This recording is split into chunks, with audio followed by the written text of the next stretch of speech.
So if it's true that goals make us feel good, goals are the key to, or a key to mental health, to performing better, to connecting better, why do we wait?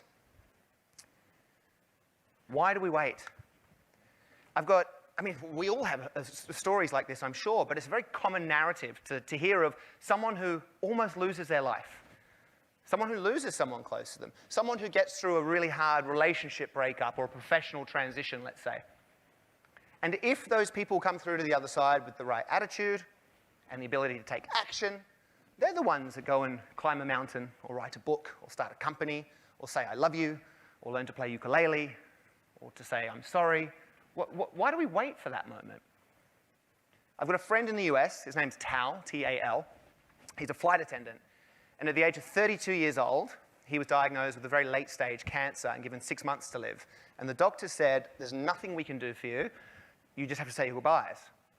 32. So Tal, driving home, decided that he wouldn't just say his goodbyes, he would spend his last 6 months on the planet, the 32-year-old, and prioritize his one goal that he'd always pushed to the side. And for him, it was to go on a global shopping spree. That's all he ever wanted to do, but just never did it. Tal had no money, by the way.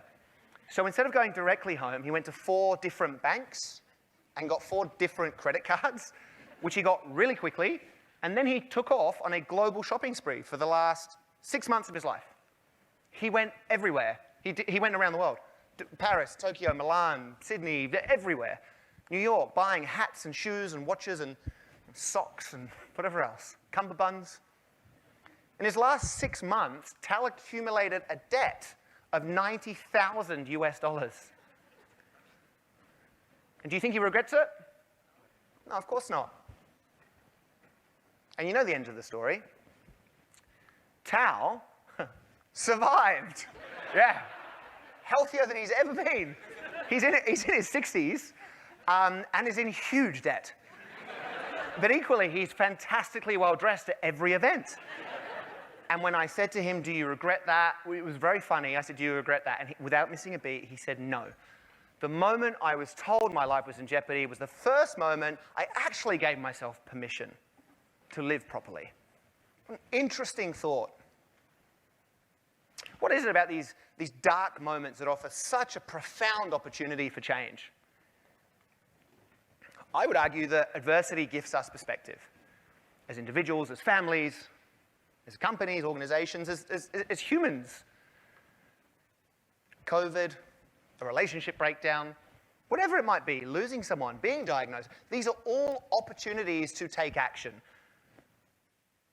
They're reminders that there is a ticking clock, a clock that we don't have control of, on all of us.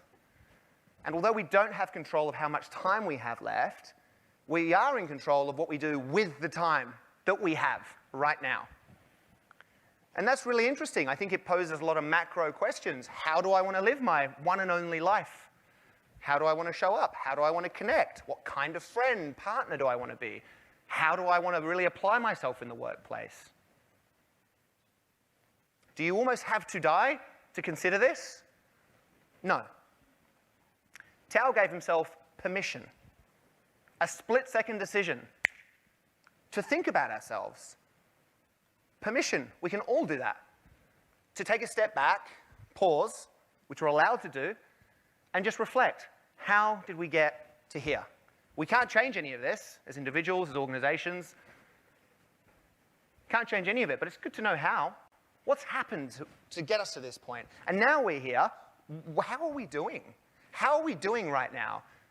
In the seat, are you happy? Are you performing? Are you proud? And a million other simple questions.